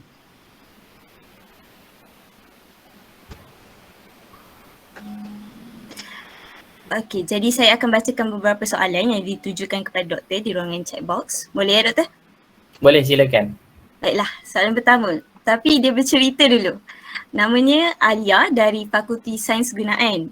Ceritanya, minggu-minggu pertama belajar ni kurang assignment lagi kalau nak dibandingkan di hujung atau di tengah sem. Jadi kebetulan awal Ramadan ni saya cuba untuk ajak rakan-rakan ke masjid berjemaah subuh dan tarawih. Sebabnya berjemaah kat rumah sewa pun sama, masing-masing tak turut serta. Jadi saya solat berseorangan saja. Alasan mereka ialah kerana kena bangun awal kelas pagi di kampus dan letih. Jadi saya tunduk faham dan lakukan solat berseorangan. Ada waktu saya ke masjid seorang-seorang. Apabila saya pulang, lihat diorang tengah bersembang, kosong bergelak ketawa, dan saya agak sedih kerana banyak masa yang telah dibazirkan sebab masa tu dah hampir 10:30 malam. Jadi soalan dia doktor, apakah hukumnya apabila saya tetap ke majlis berseorangan? Adakah ia akan timbul fitnah? Soalan kedua, apakah cara atau nasihat yang saya boleh lakukan untuk ajak kawan-kawan saya berjemaah bersama di rumah sewa tanpa menyinggung perasaan mereka? Silakan doktor. Okey, baik, terima kasih kepada Izzati yang membacakan soalan Alia tadi kan. Baik, soalan pertama saya respon, adakah ia akan timbul fitnah? Secara mudah kalau saya relatekan dengan situasi sekarang, kalau tidak berbahaya dan tidak ada masalah, tidak ada gangguan, ianya tidak menjadi masalah. Mungkin rumah sewa ataupun ini kalau konteks lah duduk NR pelajar NR, mungkin rumah tu dalam kawasan taman ada surau yang hampir dekat dan sebagainya, boleh pergi, tak ada masalah bagi saya. Ini pandangan saya. Kalau sekalipun di college, lagi selamat lah biasanya kan. Kita ada polis bantuan yang sentiasa menjaga keselamatan pelajar dan sebagainya, tak ada masalah. Jadi kena tengok situasi lah. Jadi timbul fitnah tak fitnah ni biasanya melibatkan bahaya, melibatkan apa orang kata penculikan ke, ataupun melibatkan ada gangguan-gangguan yang tidak sewajarnya kan. Jadi itu bergantung kepada situasi dan keadaan tempat. Adalah boleh, tak ada masalah pergi ke masjid surau, tak ada masalah untuk berjemaah, dan itu sebenarnya adalah latihan awal untuk diri kita, untuk kita menjelang apa orang kata berkeluarga nanti, untuk didik anak-anak dan sebagainya ke depan nanti. Wallahualam, itu yang pertama. Kemudian yang kedua,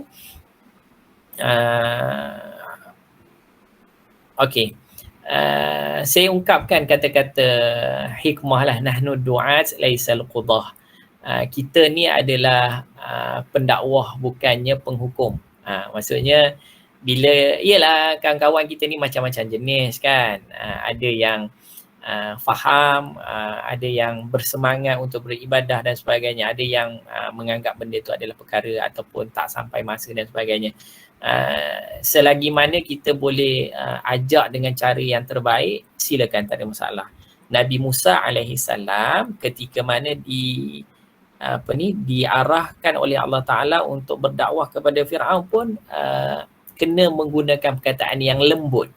Saya tak ingat ayat tersebut, tapi nanti boleh cek balik lah.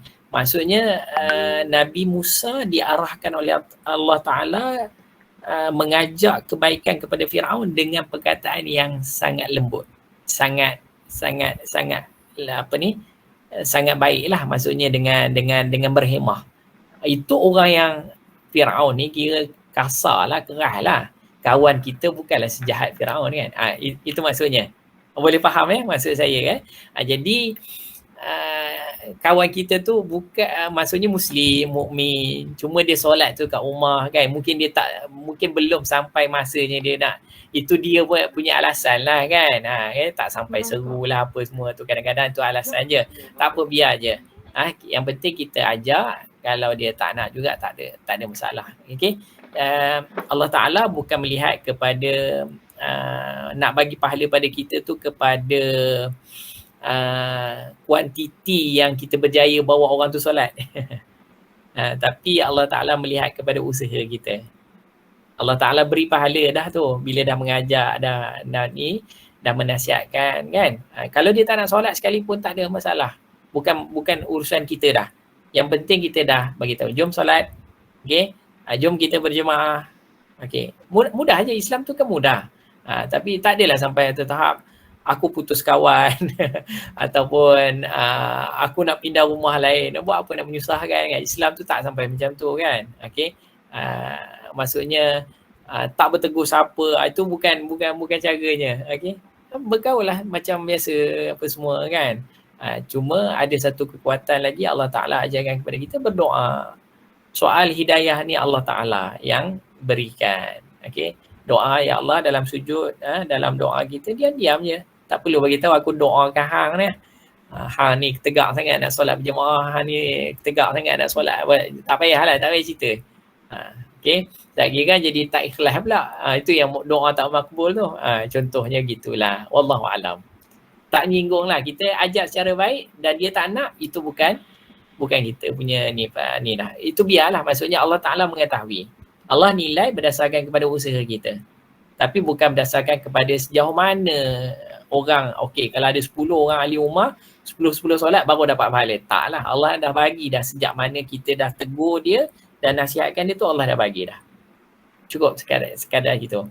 Wallahualam. Silakan. Baiklah, soalan kedua, Doktor. Assalamualaikum Doktor, saya mewakili seseorang yang bergelar pelajar. Kita ada komitmen untuk belajar dan buat assignment. Seperti yang Doktor beritahu kita kena pasang strategi untuk beribadah dan juga cari ilmu. Soalan saya, andai kita tak dapat capai matlamat strategi kita dan lebih banyak busy siapkan assignment atau ada yang bekerja part time, adakah pahala kita akan berkurang sebab tak sempat mengambil banyak peluang beribadah dalam bulan Ramadan ini? Silakan Doktor. Okey, ada saya sebutkan tadi kan, la yudraku kullu, la yutraku kullu. Okey, ya kita tahu dah peranan kita, tugasan kita banyak dan sebagainya. Tak dapat semua, tak dapat banyak, buat banyak tu, janganlah tinggal. Cubalah setakat mana yang mampu. Baca Quran dalam satu hari, takkan tak boleh satu helai, takkan tak boleh satu muka surat, takkan tak boleh setengah muka surat. Betul tak? Jadi setakat mana yang kita ada masa dan setakat itu yang kita mampu. Mungkin juga itu orang yang sibuk dengan pelbagai tanggungjawab, tapi dia boleh baca. Mungkin juga ada orang yang tak boleh baca, tapi dia boleh baca satu ayat lah kan. Tapi berusahalah. Janganlah satu ayat tu, kalau sekarang ni umur 20, satu ayat jugalah sampai umur 40 nanti, sampai 50. Adalah peningkatan, adalah usaha yang kita ni berkadar dengan kemampuan. InsyaAllah Allah Ta'ala maha mengetahui sedaya mana yang kita buat. Dan kita ketahui ialah belajar itu juga penting. Okay? Bekerja untuk menyara kehidupan itu juga penting. Dan kita pun ada beza-beza. Ada yang pelajar daripada latar belakang yang berbeza, mungkin keluarga yang senang, mungkin tak perlu kerja part time. Ada yang pelajar yang terpaksa kerja part time sebab untuk diri sendiri tak lepas, ataupun untuk menanggung keluarga yang tak cukup juga pun ada, macam-macam jenis. Saya dulu pun kerja kedai tom yam juga, masuk pukul 4 petang, balik pukul 2 pagi. Pun ada juga kan. Jadi pensyarah-pensyarah yang ada dekat dalam ni pun macam-macam juga latar belakang. Okay? Cuma itulah kadang-kadang kena bersembang lah, barulah kita tahu ada pengalaman. Ada juga orang yang usaha juga, masuk pukul 8 pagi kerja sampai pukul 10 malam kerja, tengah hari je rehat. Saya pun pernah juga kerja restoran macam tu. Ada je macam Waktu-waktu macam tu memang kita perlukan usaha yang tu, dan kita berstrategi lah, buatlah setakat mana yang kita boleh. Okey, carilah sela-sela masa. Kalau setakat itu pun tak boleh, zikir lah. Zikir tu sambil buat kerja pun boleh kan. Zikir tu taklah semestinya kena satu masa yang khusus, ruang yang khusus. Okay, sambil kita berjalan boleh, sambil kita buat kerja pun boleh. Setakat mana yang kita boleh lah. Okay. Kan ada hadis Nabi SAW, satu kul menyamai 1/3 Quran. 3 kali kul huwallahu ahad itu kan. So menyamai dengan pahala satu Quran. Itu pun boleh juga, tak ada masalah. Okay, buatlah setakat mana yang kita boleh dan kita ada ilmu pengetahuan. Tapi itulah, tetap kena ada ilmu lah, kena belajar dan sebagainya. Wallahualam. Baiklah, soalan seterusnya Doktor. Daripada Nur Aisyah Abdul Rahman. Assalamualaikum Doktor, saya ada satu pertanyaan. Apakah niat yang paling bagus untuk menjadi seorang pelajar yang hebat dan juga mukmin yang berjaya? Niat yang bagus adalah niat yang baik lah. Niat untuk cemerlang. Okey, niat yang bagus itu adalah kita pulangkan balik untuk Islam, untuk dakwah. Bagi saya macam itulah ya. Walaupun macam contohlah saya kata, ni sekarang ni bukan pelajar bidang agama. Jadi kenapa pula kami untuk Islam dan dakwah? Okey, sebab kita semua Muslim. Muslim ni bukan bila nak sampaikan dakwah, nak tegakkan Islam ni bukan peranan orang pengajar Islam saja, orang di bidang pengajar Islam, ustaz-ustazah saja, bukan. Maksudnya untuk semua. Kalau kita lihat Ibn Ruj, Ibn Sina kan, walaupun mereka dalam bidang-bidang yang kita katakan bukan bidang Islamik, tetapi mereka menyumbang kepada Islam secara umum kan. Tokoh-tokoh Islam yang hebat. Okey, mereka juga apa orang kata, menaikkan imej Islam itu sendiri kan. Okey, mereka juga adalah orang-orang yang apa kata, bila terpelajar, bila kita katakan berilmu, okey, orang lain akan boleh mendengar dan boleh mengikuti. Okey, itu peranan kita. So niatlah baik untuk Islam, untuk dakwah. Kemudian apa yang ada pada kita ni, kita niatkan pulang balik untuk masyarakat. Sebab kita nak pahala kan. Kita bukan pandai tu untuk diri sendiri, supaya dapat kerja, dapat duit, dapat kahwin, dapat berkeluarga, dapat harta, itu saja. Bukan untuk diri sendiri. Bahkan kita kena niat belajar ke, niat ke beribadah ke, adalah untuk yang paling baiknya kita pulangkan balik kepada masyarakat. Okey. Itulah kot niat yang baik. Maksudnya sekiranya kita niatkan begitu untuk Islam, untuk agama, untuk kita pulang balik pada masyarakat, Allah akan permudahkan. So ada niat macam tu lah. Mungkin anda setakat mana yang anda mampu lah. Mungkin anda buat apa orang kata, tuition, contoh kan. Setakat mana, ikut kemampuan masing-masing dan juga ikut kepada apa yang kita mampu untuk laksanakan dalam kehidupan kita. Mampu bagi duit, tak mampu bagi duit, bagi sumbangan idea, fikiran, tak mampu juga bagi sumbangan tenaga. Follow the flow je, ikut je. Orang buat ni, kita pun cuba bantu ni kan. Semua. Itu je. Wallahualam. Terima kasih Ustaz. Terima kasih Doktor. Okey, ada lagi ke soalan daripada para peserta, para hadirin? Kalau ada boleh letakkan di ruangan chat. Okey. Ada satu soalan daripada Maisarah Adibah. Assalamualaikum Doktor. Boleh Doktor kongsikan azam Doktor untuk Ramadan kali ini? Azam saya, azamnya untuk yang terbaik lah berbanding dengan Ramadan tahun lepas kan. Jadi kalau spesifik tu banyak lah kan, macam-macam kan. Malu pula saya nak cerita. Tapi setiap Ramadan itu saya belajar sesuatu. Maksudnya ialah semakin meningkat usia kita, cara kita melihat dan memahami itu berubah dan berbeza. Kalau sebelum ni saya melihat daripada sudut kuantiti lah dan cuba capai kualiti. Okey. Tapi kita melihatlah kadang-kadang waktu usia kita muda, mungkin kita buat tu tak ada masalah. Macam anda kan, anda kalau berkira dalam keadaan usia yang muda tu, saya rasa macam tak wajar pun ada, nak sebut macam tak baik kan.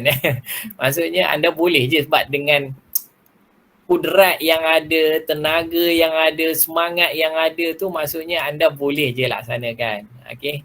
Sebenarnya pelajar-pelajar waktu usia muda kan, kalau tidur lewat pun bangun awal untuk sembahyang subuh pun dia tak weng lagi. Apa istilah weng pening-pening tu kan. Kalau saya dah mula rasainya. Umur 35 ke atas tu dah ada rasa macam bila kita tidur lewat, so badan kita jadi macam tak stable kan. Otak jadi macam penat dan sebagainya. Dia jadi macam pening, weng macam tu. Jadi di usia muda tu biasanya tak ada lah mungkin ada tapi sikit lah, okay? Tapi dulu kawan-kawan saya pun ada juga yang macam berjaga malam, siang dia tidur, kelas pagi dia tak pergi tapi dia berjaya jugalah. Tapi jangan tirulah model tu kan, tak betul. Maksudnya malam adalah waktu untuk tidur. Jadi kembali kepada persoalan tentang azam tadi, saya menentukan azam dalam melakukan ibadah berdasarkan kepada kudrat yang saya ada, sesuai dengan, kalau dulu mungkin kuantiti tu saya cuba sebanyak mungkin lah kan. Contoh-contohlah masuk kuantiti ni, nak khatamkan Quran tu dalam sebulan tu beberapa kali lah, kita boleh sebut lah kan. Jadi mungkin sekarang tu tidak beberapa kali, tapi saya ubah dengan apa orang kata, tuntutan melakukan macam contoh keperluan untuk melakukan kuliah dan tazkirah tu. Jadi mungkin masa yang saya ada tu saya terpaksa bagi dua. Kalau sebelum ni hanya baca Quran, jadi saya ubah kepada mungkin baca dengan satu jumlah yang tertentu untuk khatamkan sahaja. Kemudian pada masa yang sama, masa yang ada saya terpaksa menelaah untuk fahami tafsiran Al-Quran, kemudian untuk masa yang ada lagi untuk sampaikan melalui proses kuliah dan tazkirah dan sebagainya. Dia dah berubah lah. Dia setiap tu dia berubah-ubah. Jadi kalau nak buat banyak-banyak pun kita pun tak mampu juga. Dan kita pun bukanlah, walaupun tadi saya sebutkan tadi Sayyidina Umar, Uthman, Abu Bakar tu orang-orang yang hebat, yang berkerjaya di malam hari ataupun di siang harinya sempat untuk khatamkan Quran ni dengan jumlah yang banyak. Tapi kita kena tengok jugalah kita macam mana. So kalau pelajar pula kena tengoklah pelajar tu macam mana. Okay, berdasarkan kepada kemampuan masing-masing. So azamnya saya tak tinggalkanlah, soal kerjaya pun saya cuba hit dan meet, dan juga soal ibadah pun saya cuba hit dan meet setakat mana yang saya mampu. Okay, cuma berapa jumlahnya, berapa kualiti tu kita lah set up kan masing-masing. Okay, contohlah sedekah kan, kalau biasa kita kata yang mampunya RM1 satu hari, sebulan RM30, ada RM30 je kan, okey lah. Kalau kata RM30 tu macam sikit, duit kita ada banyak, buatlah RM2 satu hari. Pun sikit juga, buatlah RM5 satu hari, jadi RM150 sebulan kan. Kalau rasa mampu RM10, dah RM300 sebulan. Ikutlah. Lepas tu contohnya lah macam Lailatul Qadar 10 malam yang terakhir, kita nak dapatkan lebih daripada 1000 bulan kan. 1000 bulan tu bukan hanya pada soal baca Quran saja. Soal sedekah pun boleh digandakan, pada soal solat sunat tahajud ataupun solat sunat tarawih juga akan digandakan. Jadi apa saja kebaikan dia akan digandakan dengan lebih daripada 1000 bulan. Jadi kita strategi lah, mungkin 10 malam yang terakhir tu mungkin kita, contohlah kita mampu untuk RM5 satu malam, buatlah RM5 kan. Okey lah setakat pada kemampuan kita. Ini strategi lah, strategi ataupun perancangan kita. So adakan contohlah RM10 untuk 10 malam yang terakhir adalah RM100. Jadi RM100 tu kita buat 10 keping, RM10, nak ajar macam budak-budak pula kan, pelajar IPT dah. Saya akan sediakan satu tempat, saya akan masukkan RM10 untuk setiap malam. Mungkinlah itu cara. Ataupun biasanya orang ajarkan sedekah subuh kan. Jadi kat bilik kita tu kita boleh je sediakan macam satu tabung, satu hari RM5 kita masukkan setiap pagi. Kita konsisten kan.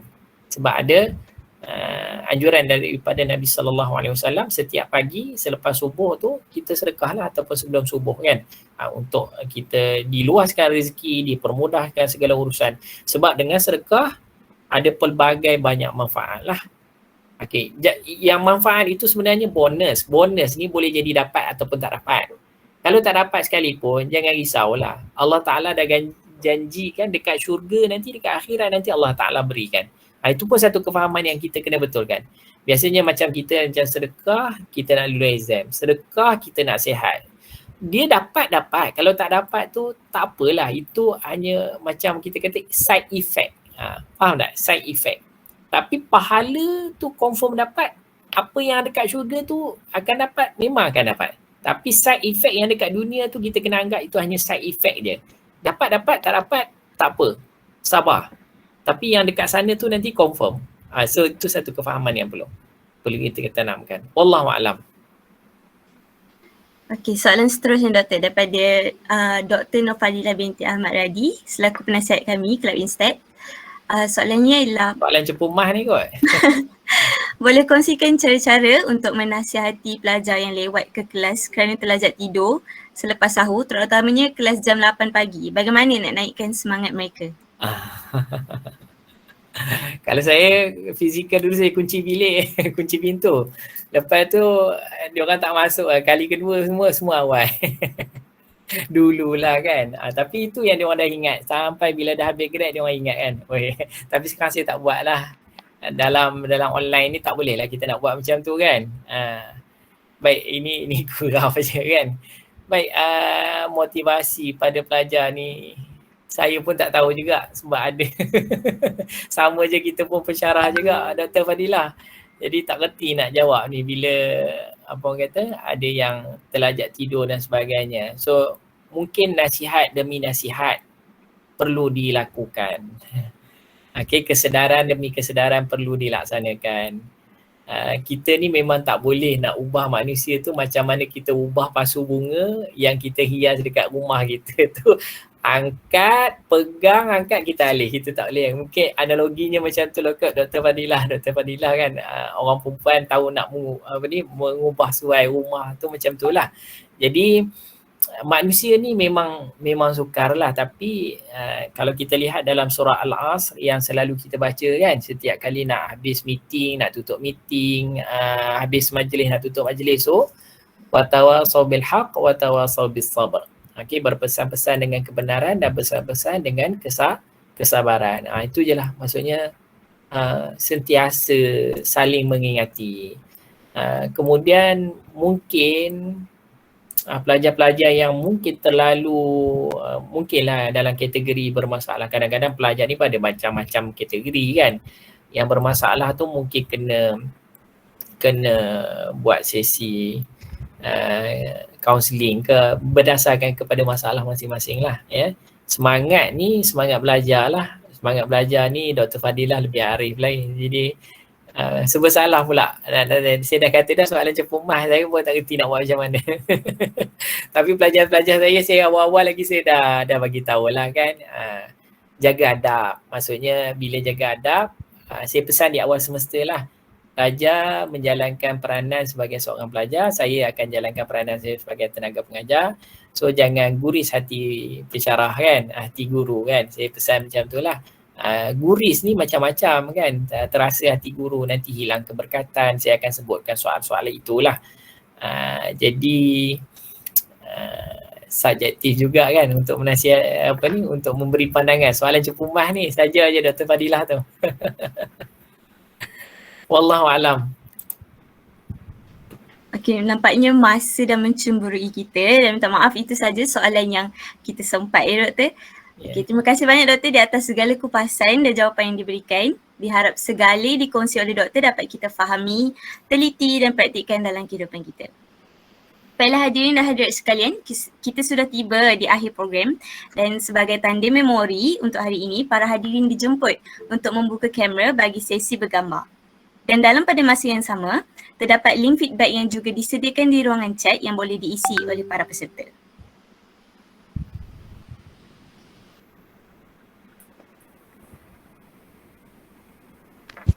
Alright, ready. Tak gambar.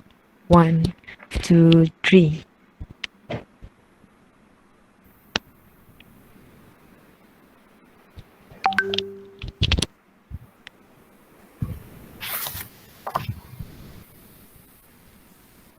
Okay dah, thank you. Terima kasih Nabila. Sebelum majlis berakhir, di sini kami ingin mempromosikan juga program yang menarik yang akan diadakan di bulan Ramadan ini. Program yang anda suka buat TikTok, anda ada bakat dalam penghasilan video, tapi tak tahu mana nak selahkan bakat anda, jangan risau. Sertai program kami, Anjuran Club Instead, iaitu pertandingan video kreatif Ramadan. Pendaftaran terakhir adalah pada hari ini, iaitu pada 15 April, dan tarikh penghantaran video anda adalah bermula dari 16 April hingga 25 April. Untuk daftar dan maklumat lanjut, boleh layari Instagram rasmi kami, Club Instead. Baiklah, dengan berakhirnya sesi fotografi tadi, maka berakhirlah sudah program bonus Ramadan pada petang ini. Izinkan saya menyampaikan serangkap pantun sebagai penutup program bonus Ramadan kita pada petang ini. Bunga dedap di atas para, anak dusun pasang pelita. Kalau tersilap tutur bicara, jemari disusun, maaf dipinta. Kita akhiri program ini dengan tasbih kifarah dan surah Al-As.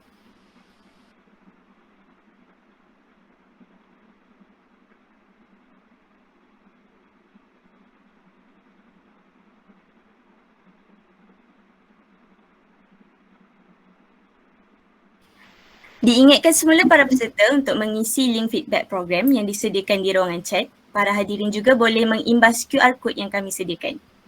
Dengan ini, saya Izzati Natasha binti Muhammad Zaki selaku pengacara majlis anda pada hari ini mengundurkan diri. Sekian.